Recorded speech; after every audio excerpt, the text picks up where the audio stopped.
nagbabag at nag-aalab ng mga kaganapan sa kasulok-sulukan ng Kalakang Maynila sa loob ng ating bansa at saan mang dako ng mundo. Naglalagablog! Katatampukan ng mga pambihirang kaganapan na bumabandera sa mga police blotters, mga kulay dugong pangyayari na nakakagimbang at mga nakakatawang pansing eksena na tiyak na pag-uusapan. Naglalagablog! At narito na ang naglalagablog na mga balita sa DZXL 558. Naglalagablog na mga balita. Tuloy ang mga naglalagablab na balita masamang ng Biyernes na ho ng umaga. Ako si Buddy. Rod. Unahin natin, mas mabigat na daloy daw kasama road ng traffic sa Lunes ay ibinabala na kagad ngayon pa lamang Biyernes ng MMDA. Itong second round ng ano to, Pangatlo na. ng class. Pangatlo na ba? Tama ba? Oo. Tama. Oo. Meron pang June 23, di ba? Oo, tama.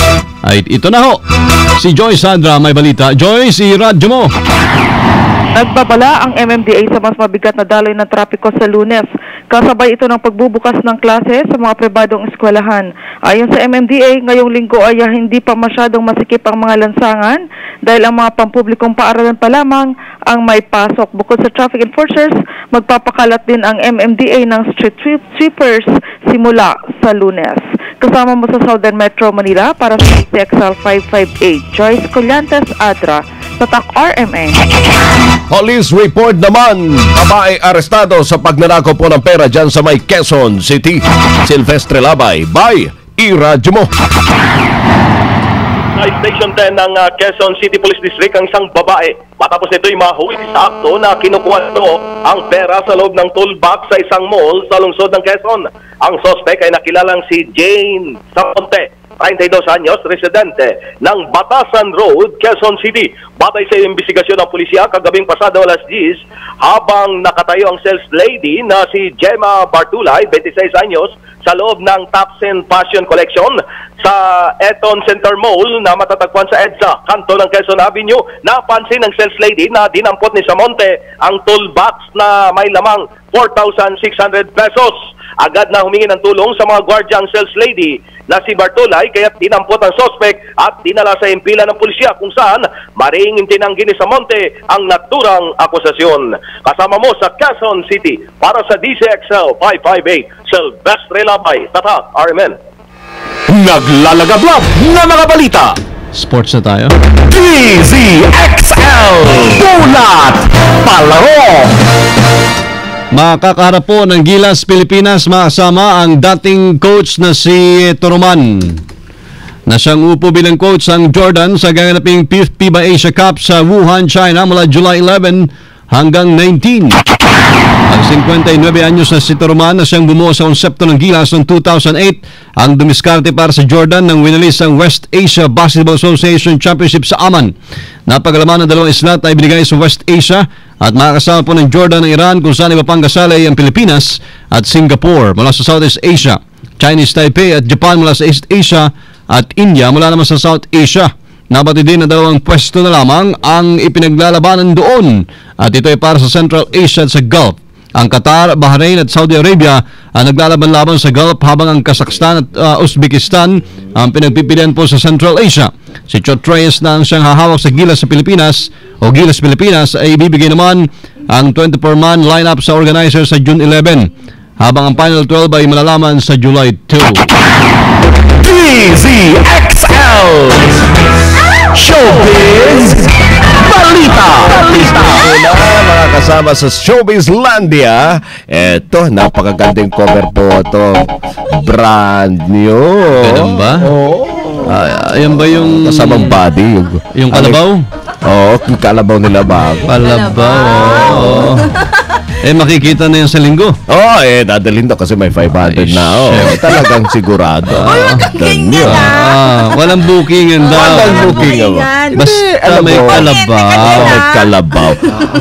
Alam mo, blessings yan. Dapat diba, ipagmalaki natin. Yung mga ganong klase, pag meron tayo mga blessings na dumarating sa buhay. Yes, brother. Ba't hindi yan, ano to, pinagyayabang natin sa iba kung hindi. Pag malaki natin. Palitan ang background. Balik ang background. Dapat. Naku, sayang, hindi tumunog. Teka muna, isa pang try ha. pang Ayan, finger. here we go. Sige. Alright. Pwede. Beatles tayo ngayon. Tama ba? Beatles ba? Beatles ba yan? Beatles. Alright. Sige, Miss Candy, good morning. Good morning, Papa Licious Rod. Good morning, Papa Licious Body. Good morning, mga friendship, mga ka-tribe at mga ka-chatters. Ito ang chika natin today, Friday. Tama. Grabe, ang bilis ano. Bilis. Kakaloka naman. Maraming salamat po. Kanina nga, tinitingnan namin ni kasama Rod yung kalendaryo, Miss Candy. Ano? Napansin ka ganyan, o 15. Next week na. Naku, sa susunod na linggo na. Naku, sabi ko. Uy, alam mo yung susunod na linggo na yan, parang ang tagal-tagal dumating din. Dahil. Iba talaga yung focus ng mata namin pag kalendaryo eh. 15 na pala. 15, 31 lagi. Kalahati na ng buwan. Grabe. May 31 sa June? May 31 na matagal na naman yung Matagal katapusan. paghintay. Tagal, Ganon. Grabe na to. Ikaw ba, matagal mo hinintay yung kalabaw? Matagal. Matagal na panahon. Kailangan nating tulungan yung kalabaw. Yung kalabaw na yan ang makakatulong natin sa ating pamumuhay. Sa pagsasaka. Oo, yan. Pwede. Correct. Sa ating kabuhayan. Yung kalabaw ko, pagod na rin eh. Kailangan na Ang dami ng tama eh.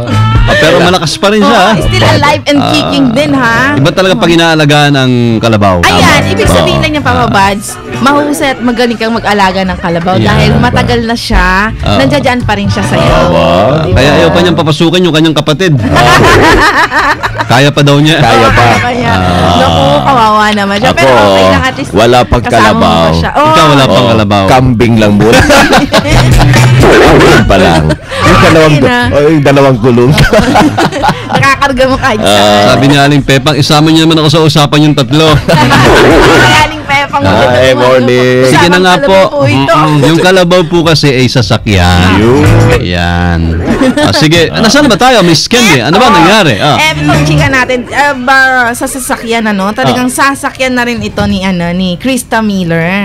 Dahil today is the day sa kanyang pagharap sa media Nako po. para linawin ang mga usapin sa pagdalaw niya dyan sa hospital sa convicted drug lord na si Ricardo Ayun, Camarena. Ayan, kasi kahapon parang wala talagang, pang wala pa siyang comment. Ngayon daw, haharap na siya para linawin yung isyong pagdalaw niya doon. Napaka-mystery kung bakit nandun siya sa ospital. Bakit siya nandoon? Anong ginagawa mo doon? At kaano-ano mo ba si Kamata? Close pa kayo? Ano ba yan? Di ba? Yung mga ganung mga paglilinaw.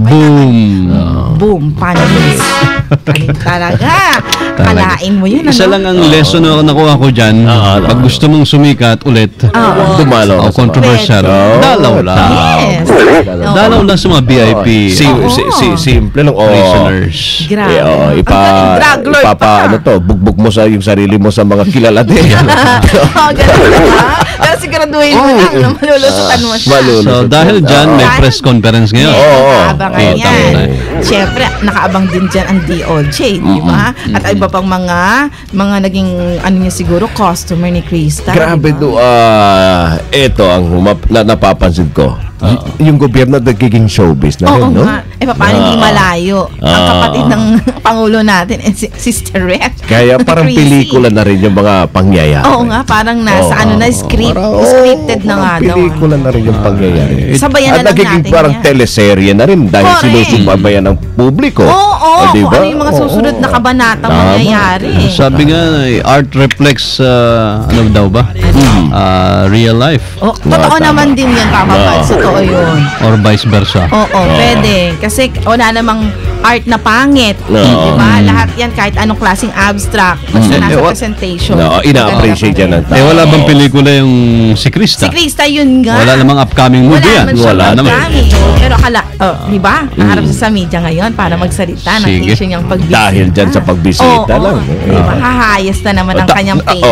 So, yun. Ayun, abangan natin yan. Haharap siya Kung ngayong ano araw kanyang sa media. sasabihin. Hindi, medyo nalaos na yung pagsakay niya kay Cesar Montano Napaghiwalay niya na si Cesar at si Sunshine. At pag yan, inilive pa yan sa TV at Ay, radyo, grabe. medyo may problema na talaga tayo. Grabe na to, no? Akalain mo, magiging number 1 headline pa natin. Ay, may voice clip pa. Iba na talaga level natin. Umi-starlet ang peg. Maybe this time. Gusto ko yan. Ganda. Ano mo na Oh, syempre. Congratulations kay kaibigang OG Diaz. Ay, ang galing naman. Talagang Si Miss libang na O. libang ako sa kay Miss O Hello, kasamang good morning, Candy. Miss O. I miss you. Tinext ko sa gabi, tawa ng tawa. Wow, sweet naman. Yan si Miss O ang Magaling. ang dahilan kung bakit may Miss Candy. Correct. Yes, thank you po. Compliment. At minsan ka boses mo na rin si Odds eh. Nakuha mo rin. Wow. Yeah. Sige, try nyo ngayong weekend. Why not? Thank you, Miss O. Maganda. Why not? Kalibang-libang din. Subukan Si yan Coco natin. Martin. Ano ka rin natin yan? Maleficent at saka maybe this time. Yan. Okay. Subukan nga natin yung maybe this time. Aba. This is the time. Kala ko boring nung una eh. Pero kayo, manood na lang kayo. Sige. Talaga may dahilan talaga para panoorin yung pamabansa. May thrill pa, no? Hindi na ako mag-promote, no? Why not? Sige. Thank you po. Maraming salamat. Ito pa nag-iisang Dakila, Miss Candy Tatak RMN. Naghihintay na yung kalabaw mo. Ito na siya, mga kasama. Unahin natin to. Gasgas, hindi umatras. Medyo madulas. Rambo, standby. Ang balitang panghimaga. Nainaw namin to. Si Misteryoso. Okay! Ito, hindi kalabaw, baka na. Ang dalaw niya. Ang dala niya, baka na. Baka sakali lang. Baka sakali. Yun eh. Okay, ito na. Magandang umaga sa ating Talaga nga naman yung Yan, magandang umaga kasamang Rod at kasamang Bade. Good morning. Morning. Ito na ang ating balita pang himagas galing pa sa Bangkok, Thailand. Ay, hindi naman magulo doon. Ay, hindi naman. Ito ay malapit Tama lang lang. sa amin. Tama lang. Kung sa tingin mo, mahirap na ang trabaho mo, Aba? Nag-isip ka? Oo. ibahin mo ang trabaho ng konduktor sa bus sa Bangkok, Thailand. Alam mo ba kung bakit? Bakit? Hindi kasi sila binibigyan ng oras para man lang makapagbanyo. Hindi sila pwedeng mag-CR man lang. Grabe naman. So, Grabe naman. tiisin ano yan. Oo. Dahil dito, buong araw na nagpipigil ng pag-ihi ang mga kawawang konduktor. Na sigurado may sakit sa ano na mga yan. May sakit Diba? sa bato. Karamihan sa kanila ay pinili na lang magsuot ng adult diaper para hindi sumakit ang bantog nila. Isipin mo yan, ang laki mong yan ay naka-diaper ka. Baka yung iba yung katitir. Hindi ko naka-diaper naman. Maganda rin yung effect niyan. Parang ang laki-laki ng Laki-laki Yeah, ng kinabukasan mo. Diba? Ayon. Palabas-basa ka na ihi. Isipin mo, ang laki mong naka-diaper ka. Ayon kay Bangkok bus conductor Wachari Biria, Yeah. hindi komportable ang ginagawa nilang ito. Pero wala silang magawa dahil mahigpit ang kanilang mga boss. Bakit nga ba? So, ano Grabe ba yung naman. dahilan? Kung bakit ayaw silang payagan o Hindi umihi? kasi nga nasa bus sila eh. Pag ikaw hindi ba umihinto yan? madedelay yung biyahe. Pero di ba, paminsan Pero yung mga humihinto din. terminal naman yun eh, di ba? Kaya nga. Wala kayo sa Pilipinas. Mga Grabe. bus, iniihian sa gilid. Walang magawa. Dito kahit Kaya saan yung na lang ibang eh. mga bus nga, may mga CR na rin sa loob. Oo, may mga CR na sa loob ng bus. High-end pa yun, kasama High-end, Rod. oo. Pero kung ano, minsan, diba yung mga gulong, walang magawa. Pero pag yung mga Oo. ordinary, sa gulong lang yan. Tama. Tabi-tabi lang. Talaga. Oo. Di ba ang aso nga din, ganun din? Oo, parang aso na nga eh. Pero Sa tabi-tabi lang. ang lakas ng aso pag umiihi, no? Sa gilid lang. Tinatas pa yung paa. Hawak na yung pader. Baka matumba eh. Yan. Tatlo paa lang ang gamit. Pinangangamba, baka mamaya bigla. Biglang bumuho yung pader eh. Matabunan siya. Grabe. Nakataas eh. Matindi Yun yan. pala paliwanag doon. Mabuti Eh, na rin. ngayon, balik sa Thailand. Mabuti na rin at nagsimula na magreklamo ang mga nasabing konduktor. Salamat naman. Oh. Nagreklamo naman sila. Alam mo, Dahil sa wakas ay dapat gawin din yan ng mga tao pag umihi. nabigyan Sa pa mga sila rin gulong. kanilang problema na Bakit bigla? napakahirap nga naman talaga nitong ikaw eh wala man lang Ang break time mo, hindi ka man lang makaihi.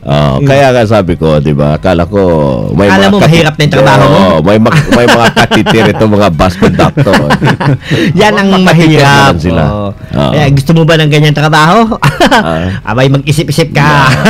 Yan po ang ating balita panghimagas ngayong umaga.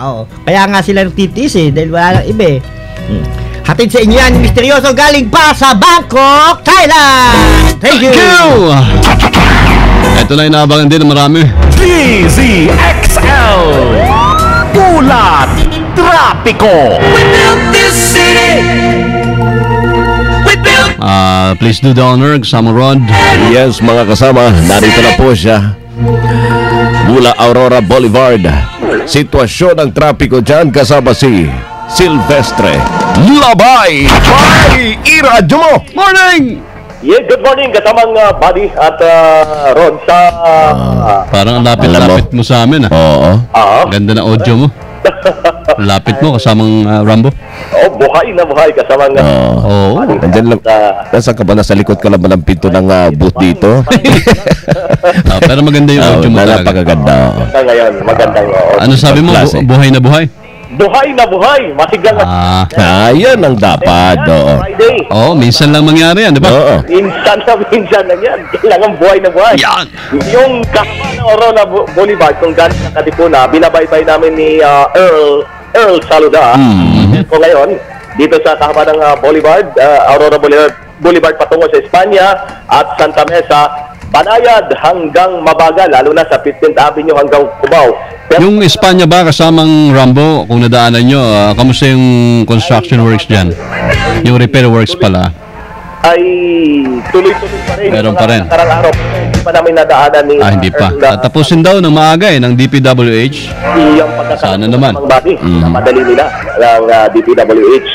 Pero pagkalampas kasamang Buddy at Rod dito sa EDSA, ay tuloy ng usad. Sa EDSA, mabagal lamang dito sa unang bungad mo, yung papunta sa Monumental, yung mga provincial buses.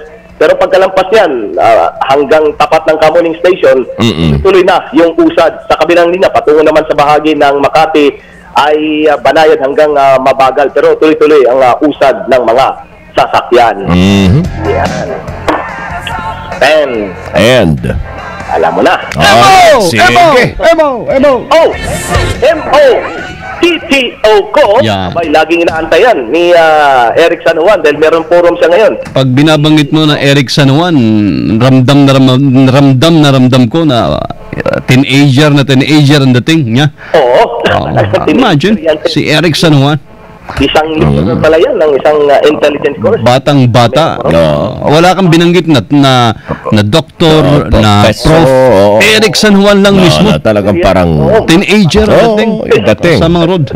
Yung mga pangalang Eric Binata. Dating. Matipunong mga ganong klase dating, no? Parang Coco Martin na John Lloyd na dingdong. Ayan, parang ibang klase. Parang Silvestre Labay na. Iyan talaga. Yun naman ang sablay. Sablay. Kasabay pala.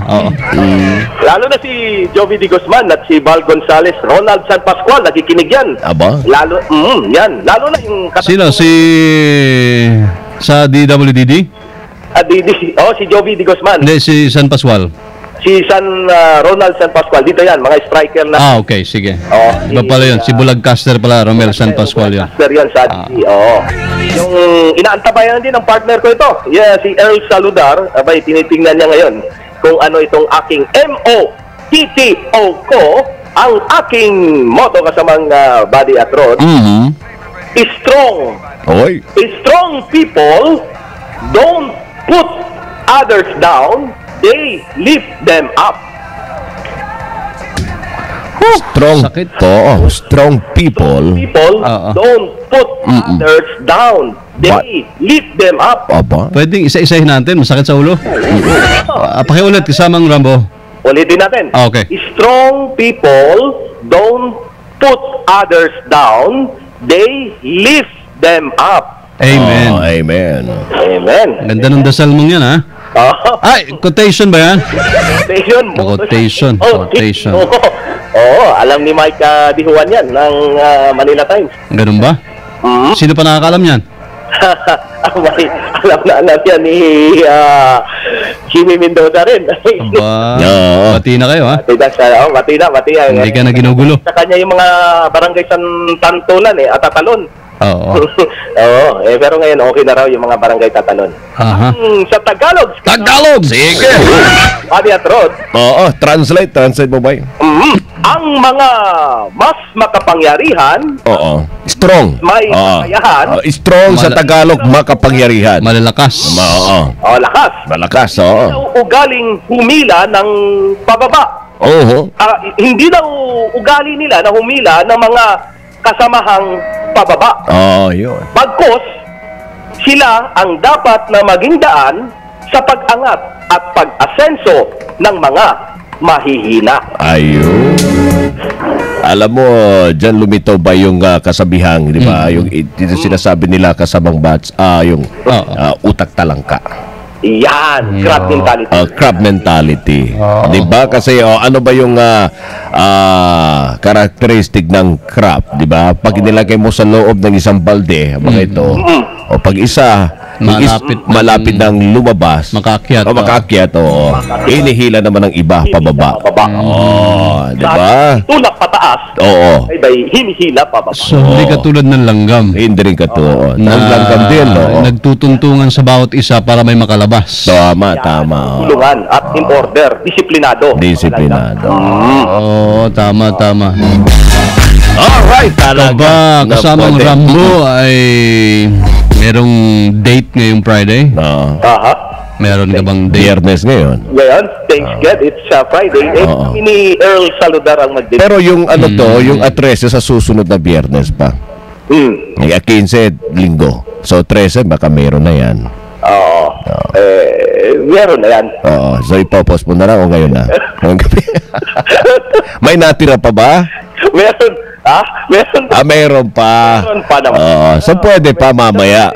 Ay, ibig sabihin 13. Oo nga pala. Hindi ko naisip yun.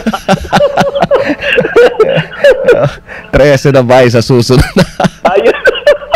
Butit pinaisip mo sa akin, kasamang Rod. Meron kayong pinag-uusapan na hindi ko alam. Meron si Rod na nakakalam niya kasamang bata. Ayan. Kasi kayong Biyernes medyo medyo maano ba? Yung sitwasyon delikado na. Mga sa susunod na Biyernes medyo okay na kasi 13 na boss bad. Friday the 13th. Friday the 13th. Buenas yata sa yung petsa na yan kasama Rambo, no? Silvestre Labay. Abay, lahat ng petsa, lalo na ang 13, lucky yan sa akin. Wala. Kung sa iba'y malas sa'yo, pre-lucky. Paras kayo ni Erap. Mayor. Walang malas sa petsa sa'yo? Walang malas. Lahat ay swerte. Aha. Grabe, swerte pala talaga nila pag ikaw ang pinili. Dahil lahat ng bagay sa akin ay positibo. Pati yon, positibo yon? Oo. Positibo yun. Grabe pala, no? Kasi doon siya negatibo na yon. Sa'yo, positibo pa rin. Saan ba tayo pupunta, Rambo? Parang tuwid na daan ka sa mambadi. Tuwid na daan. Tuwid na daan, okay. Sorry, paliko-liko kami. Saan tayo pupunta? Kasi sina Janet, paliko-liko din eh. Sina Juan, sina Bong, at saka sina Jay. Sige. Nasa tuwid tayo. Tuwid. Okay. Teka muna, bago ka magpaalam, mag-share din kami ni kasamang Rod. Rod, meron ka bang baon dyan? Dahil Friday ngayon. Friday, di ba? Gamitin natin yung battle cred ang himpila natin. Mahirap lang. Nakita mo ito. So, malalim to. Sa paglalakad mo, naaninag mo to. Handang tumulong sa'yo. Ayun. Talaga wala na mo talaga. Wala nang iba. Yan ang nakita ko sa harap ko. Kaya yun. Kailangan handang tumulong sa'yo. Dahil sabi mo, di ba? Strong people. Kaila invest na dapat tulungan. Matraffic ang MOA area mamaya dahil sa concert ng kaibigan mo. Ngayong araw, baka yung dating girlfriend ni Rambo sa panaginip. Si Taylor. Abay sa. May bagong girlfriend ako. Traffic yan, mamaya dyan ha, sa area na yan, sa Pasay. Traffic. Okay, ang naisip ko lang is what your mind can conceive, you can achieve. Aba. Ibig sabihin, think positive. Malalim na limdim, no? Di ba lahat ng naisip mong kasamang Rod, ginawa mo na? Oo. Kasamang Rambo? Ramsky, oo. Oo, totoo yan. Lahat ng inimagine mo, ginawa mo na. Ginawa ko na yan. Oo. Nasa isip ko, ginawa ko na. Kita mo na yan. At nung first time mo siyang inisip, first time mo rin ginawa. Oo. At nag-positive naman. Abay, positive naman. Ayan. Yun ang maganda doon. At least positive yung resulta. Pag nag-isip ka ng isang bagay, kaya mo raw magawa. Kayang-kaya. Kaya. Kasamang body. Kaya minsan, kwento ka na lang, pero hindi mo na kaya. Kaya dinadaan sa kwento. Isip ko yun, hindi ko magawa. Kasamang Rambo, mabuhay ka. Happy weekend. Ingat. Buhay kasamang body at Rod. Sige, bye. Oo. Ingat kayo. Ingat. Sa daan, oo. Saludar. Kasama mo sa kahabaan ng Aurora Boulevard.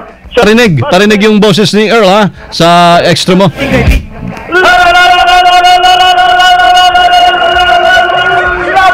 Yun! Galing. Thank you, Earl! Si Earl ang pinasalamatan. Boss Rambo, thank you. Parang na lang si Silver, si Earl, no? Oo nga. May boys chemistry kayo ha. Friday today, mga kasama, slow down naman. Kahit paano kasamang Rod, makapagpahinga rin tayo. Correct, oo. Ito may magandang balita lang ako para doon sa mga nag-aabang kung kailan babalik ang radyo mo sa nutrisyon. Bukas po. Bukas na? Sabado? Yes, Sabado po. Kita mo na yan. Alas 12 hanggang alauna yan. Oo. Ito'y para sa tamang impormasyon sa mabuting nutrisyon, kalusugan sa ating katawan, mga kasama. Kinig po kayo bukas, 12:30 to 1 o'clock. Kasama natin dyan ang napakabait at napakasipag na Assistant Secretary of Health, Bernie Flores, at ang inyong lingkod. May libreng load din. Libreng load? Libreng load. 6. Magkano? Ang mananalo ng tig 50 pesos na cellphone load. Kinig na po kayo bukas po. 12:30 to 1 o'clock. Kalahating oras. Kalahating oras. At sa Sunday ay huwag niyong kalimutan, 7:30 to 10, mahabang oras. Good morning. Good morning, Metro Manila. Metro Manila. May mga, wala ho kami masyadong negatibong balita doon. Puro good news. Dalaw lang kayo, kinig lang kayo pag may time.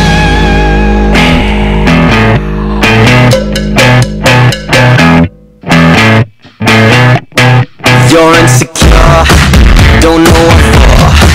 You're turning. Ganda ng tugtog, no? Pero yung mga kumantang grupong ito, nagiging controversial. No direction daw dahil sa lumabas na video clip na humihidid. Anyway, I just appreciate the music. Dire-diretso na ho kami. Naglalagablab, balitang tatak, RMN, mga kasama nyo na pakinggan ngayong Friday. DCXL 558, Petsa, kasama Rod. Yes, June 6 na pala ngayon. Napakabilis, 2014. Kasama nyo po sa serbisyo publiko from the province of Occidental Mindoro, mabuhay. Ako si Buddy Oberas. At from the city of Zambo, Asia's Latin City, el ustedes amigo Rod Marcelino. Kaming lahat sa DCXLI Tatak RMN.